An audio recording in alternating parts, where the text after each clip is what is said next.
Samajwadi party के member of parliament ने बोला, बर्क साहब ने, वो आपने सुना, सलमान खुर्शीद ने जो बोला वो आपने सुना। क्या आपको लगता है आपकी मंशा भी थोड़ी शक वाली है, इसीलिए आप में विश्वास नहीं कर पा रहा कोई? देखिए, हमारी मंशा बहुत साफ है। क्या है मंशा? स्वतंत्रता के 75 वर्ष के बाद बहुत से ऐसे ब्रिटिश की गुलामी की मानसिकता के विरासत के बहुत सी चीजें रह गई थी जिन्हें समाप्त करना जरूरी है। और मैं कोट करना चाहता हूं, डॉक्टर अंबेडकर ने 23 नवंबर 1948 को संविधान सभा की डिबेट में जब यह विषय आया तो उन्होंने कहा कि मुझे आश्चर्य है इस बात का कि पूरे देश में एक समान कानून क्यों नहीं हो सकता। और उन्होंने याद दिलाया कि यह मुस्लिम पर्सनल लॉ ब्रिटिश कब लाए? 1939 में। यानी कब यह बात हो रही? 48 की। उन्होंने कहा केवल 10 साल पहले पूरे भारत के सारे मुसलमान, यहां तक कि वो इलाके जो अब पाकिस्तान बांग्लादेश में चले गए, नॉर्थ वेस्ट फ्रंटियर प्रोविंस, सब कॉमन लॉ से गवर्न होते थे। तो यह क्यों नहीं हो सकता?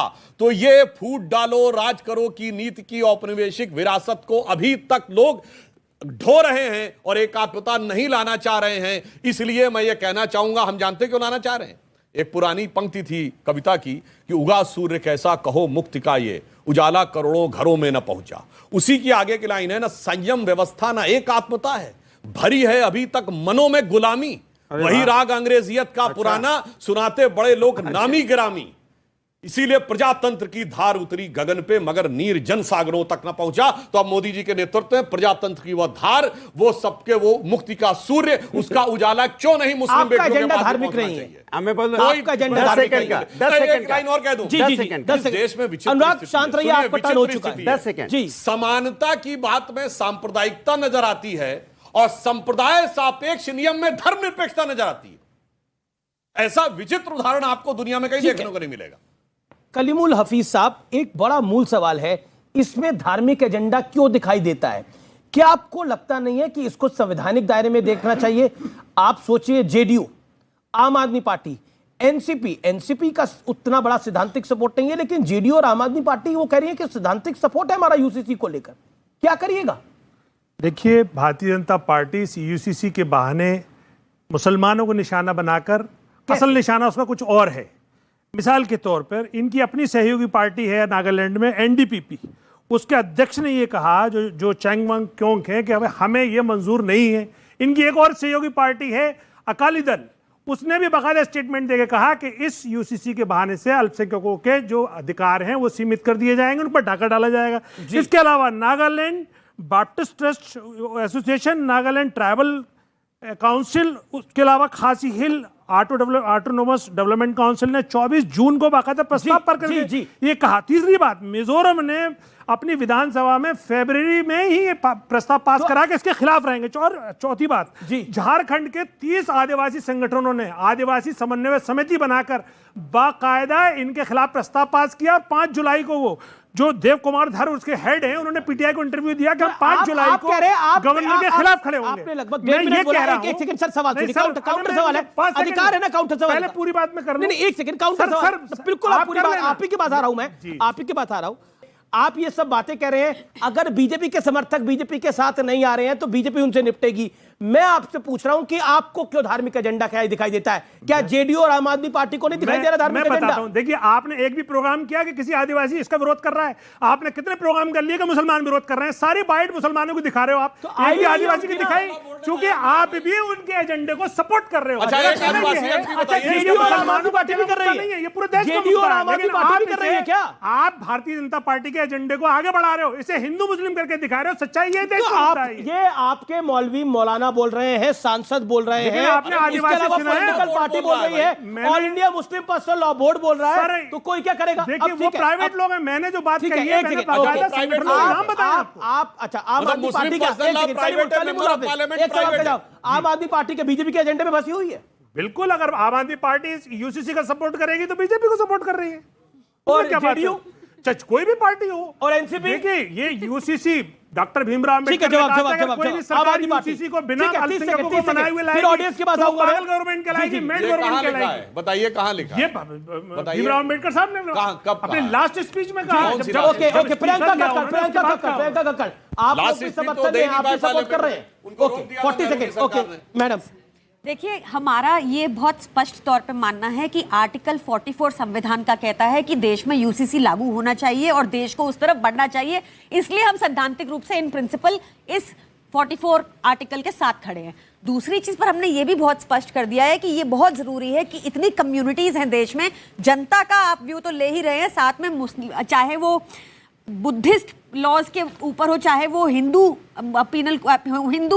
पर्सनल लॉज के ऊपर हो, इन सब की एक्सपर्ट कमेटी होनी चाहिए। मुस्लिम पर्सनल लॉ की एक्सपर्ट कमेटी होनी चाहिए, हिंदू पर्सनल लॉ की एक्सपर्ट कमेटी होनी चाहिए। सबका व्यू लेकर फिर इंप्लीमेंट करना चाहिए। फार्म लॉज की तरह थोप नहीं देना है डिक्टेटोरियल स्टाइल में, क्योंकि फिर बड़ा रेपरकशन। लेकिन आपको बीजेपी की बी टीम कहा जा रहा है लगातार। कोई बात नहीं, हम तो कॉन्स्टिट्यूशन का समर्थन कर रहे हैं, इनका चलता रहता है। अभी आज कांग्रेस में भी फूट पड़ गई है, कांग्रेस कह रही है, उनके हिमाचल वाले कह रहे हैं कि समर्थन करना है, तो अब कांग्रेस की हिमाचल वाली बी टीम हो गई है। तो छोड़िए, मेरा एक सिंपल सा कहना है कि देखिए इसका रेपरकशन, इसमें प्रॉब्लम क्या है। इन्होंने कहा अब जो ये कांग्रेस तो वही कहेगी जो राहुल गांधी प्रियंका गांधी कहेंगे। इसको क्वेश्चन से क्वेश्चन ही एक, मतलब मैं सुधांशु जी से एक्सपेक्ट करती हूँ कि ये अच्छे से इसको आर्टिकुलेट करके बताएंगे कि जो यूसीसी गोवा का है उसमें ये प्रोविजन है कि एक हिंदू आदमी 2 शादियां कर सकता है अगर महिला को बेटा अपना जो समाजवादी पार्टी के सांसद ने बोला उससे सहमत हैं आप? नहीं, आप मत घुमाइए ना। गोवा में इनकी सरकार है तो ये यूसीसी मॉडल कहता है। ये कह रहे हैं कि उत्तराखंड वाला यूसीसी ब्लूप्रिंट होगा जो अभी तक जारी नहीं हुआ, इसलिए चर्चा मुश्किल है। पर उस ब्लूप्रिंट की भी एक बात लीक हुई है और उसमें यह है कि महिला, अगर मर्द और पुरुष में लड़ाई हो जाए, डिवोर्स की स्थिति हो जाए, तो जो बच्चा होगा वो दादा दादी के पास रहेगा, जबकि हिंदू कानून में यह है कि बच्चा मां के पास रहेगा। तो इन बातों पर चर्चा जरूरी है। ये बड़ी बहुत डिटेलिंग की आप बात कर रही हैं। मैं सीधा आचार्य प्रमोद कृष्णम का रुख करता हूं। आचार्य प्रमोद कृष्णम, यूसीसी के विषय के ऊपर आम आदमी पार्टी का सिद्धांतिक समर्थन है। कांग्रेस आम आदमी पार्टी से नहीं सीख रही है या सीखना नहीं चाहती है? कांग्रेस वाली सीख गई। जी जी जी, आचार्य जी। कांग्रेस पार्टी बहुत पुरानी पार्टी है, बल्कि देश की सबसे पुरानी पार्टी है, सबसे बड़ी पार्टी है। तो आम आदमी पार्टी को कांग्रेस से सीख लेनी चाहिए। और कांग्रेस पार्टी, कर्नाटका में गारंटी भी हमारे कांग्रेस में नहीं बोले, कांग्रेस वो सारे जवाब देंगे। आप कॉपी कर रहे हैं, नहीं कर रहे जी, आपने कैसा बीज बोया है कि देखिए झगड़ा हमारा और आम आदमी का भी करा दिया। अब मुझे टोक रही हैं नहीं ठोक रही सर, नहीं प्लीज, नॉट आम आदमी पार्टी की सम्मानित प्रवक्ता।